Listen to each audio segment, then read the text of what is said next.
Well, it's been 3 weeks since we last visited on May 23rd, and I showed you the planned layout of my formal garden with all the pots sitting in the surface of the soil.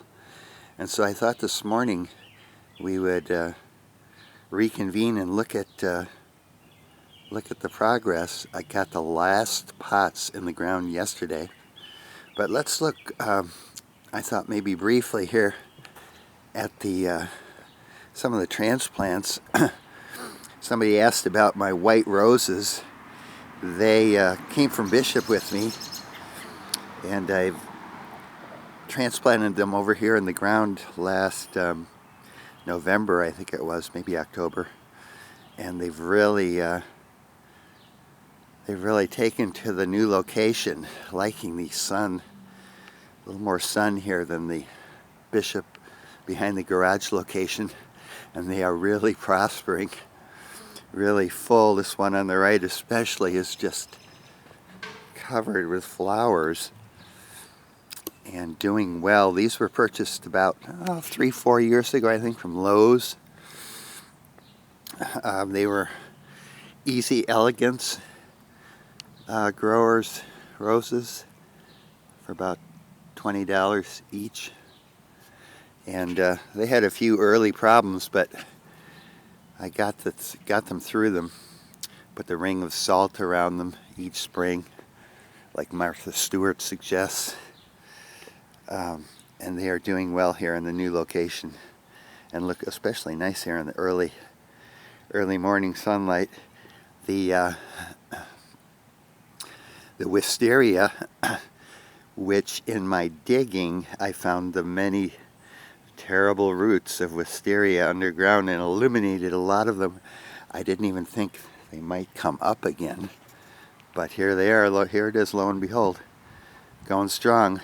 What, August, I think? I've never had wisteria before, but it's covering up this trellis, and looking forward to the big display here later in the summer. All these little red roses that were on the property too, I located into my quick line here as I was hurrying to get things a little bit organized last fall. We've got 2 out here on the end, 3 out here on this right side, and then 1 over on that side. These lavender also, at least 4 of them. The 5th one is mine right here that I brought from Bishop. It's getting close to its bloom, but there are 4 other pots of lavender that I put into pots that were in the soil on the property, and I wanted to isolate them and just watch them in the pots for a season and find a better location, maybe in the ground in the time ahead. My junipers, these are taken from the cracks of the driveway on Bishop from a few years ago. These little junipers, I've got almost 10 of them going, and you can find almost anything growing in the ground that you can take and isolate into a container, watch it grow, and it's free. Russian sage was in the ground here also when I came. Put it up in a container just to watch it, isolate it until I'm sure of where I want to plant it on the property, as well as sinking all those perennial pots back in the formal bed. I've been planting a lot of new grass. This whole edge is brand new as of about 10 days, 2 weeks ago. It's really doing well. Found a fantastic grass seed that I really like, and this whole edge is brand new grass. Yeah, I think you can tell. Let's see. Well, let's walk back to the formal garden, and I'll show you the pots are no longer there. They've all been regathered in the garage for future use. And I've got everything in the ground. White astilbe here on the front edge, turning the corner. Now I'm going to have to lift this heirloom iris line. This was the grape Kool-Aid variety from the early 20th century. All the blooms have now passed. All we have is the handsome spiky, stiff spiky foliage. So why to still be here to begin? A friend gave me, gosh, it's been 10 years, these garlic chives, and I thought, oh, that's a nice simple treatment in the classical urns. I think I'll try it. First time I've had garlic chives in the classical urns that I got over in Canada about 20 years ago. Sergeant's crabapple is still here from Japan, still doing well.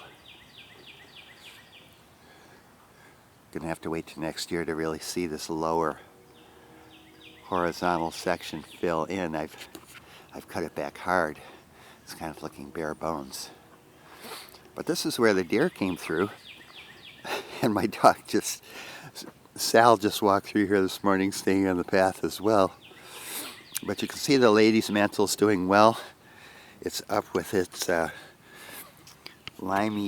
yellowy, limey green flowers that it's famous for, and then its little French cape-like foliage.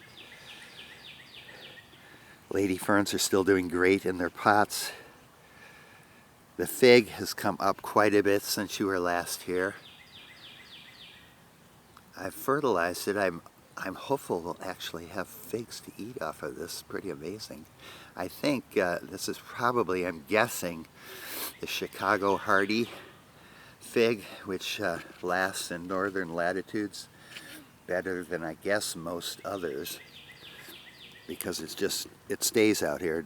It's not overwintered indoors, but it needs to get a heavier mulch, and I'll see if maybe more of what's up on the last year's wood can get a better start the following year. It went all the way down to ground level with the overwintering. But again, lady's mantle looking great here with its flowering tops. Nicest time to photograph in your garden or to video is early morning or late day. You get the benefit of highlights and shadows with the sun being low in either case. But here was my last line of lady's mantle that I put in yesterday.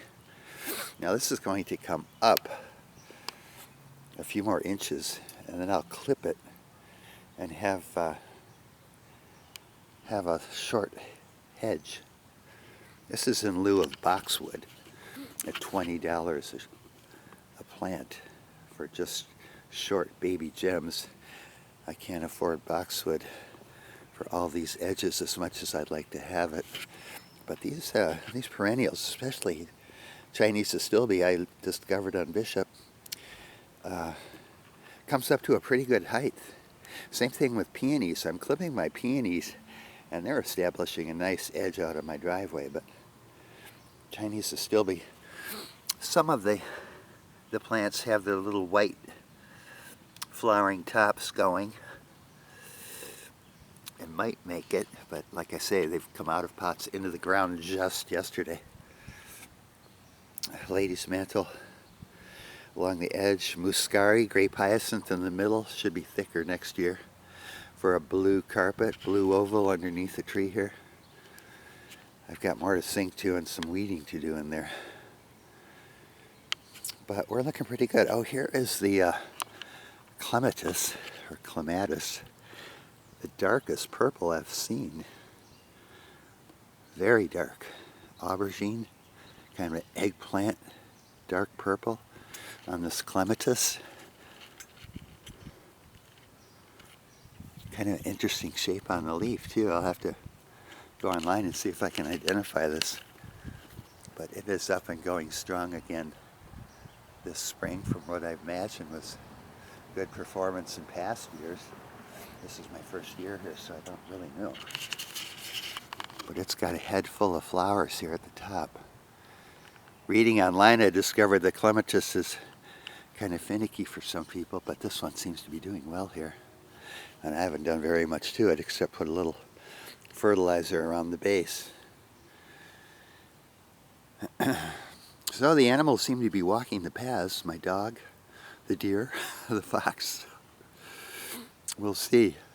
I think I saw a few heads of the lady's mantle were nibbled off by the deer. I don't mind losing flowers off of perennials because they'll be back next year.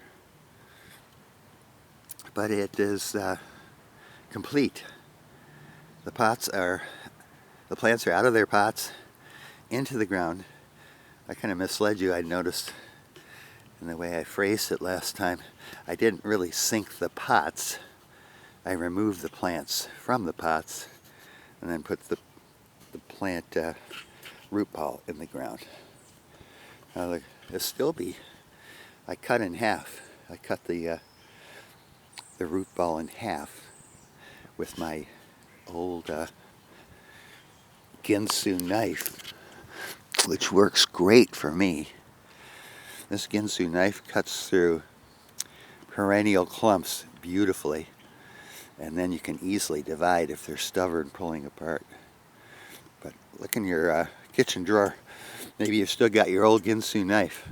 Great help for cutting perennial root balls. So this is the look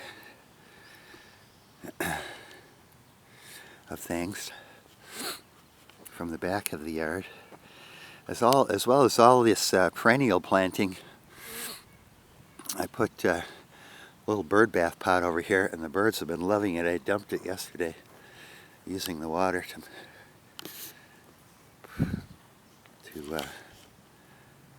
water the new plantings, but usually this is full. Maybe one day we'll get it full. But it's looking pretty good. This is where we started last time. Looking across at the Harvest Puto, I tried to have this this kind of feeling that he's looking across the whole bed over here to the other feature, the water feature on this other side. And all these stones that I've lined the created a little rectangle here, similar to the concrete pad that's on the other side, just to again repeat. Formal gardening is about repetition, about geometry, about symmetry. And so that's always nice when you can get it. It strengthens the effect. And so all these stones are just discovered randomly in my digging, and then I place them. Now the ones on the other side, and we can't see them from here, are off of the beach up in Lake Huron, about where Sturgeon Point is, where my mother and stepdad used to live. They are kind of a pretty sand color. But anyway, these large stones serve a nice effect here at the bird bath. Well, that is the side of things here at the Formal Garden on Saturday, June 16th, 2023. We'll leave it here at the bird bath. Till next time.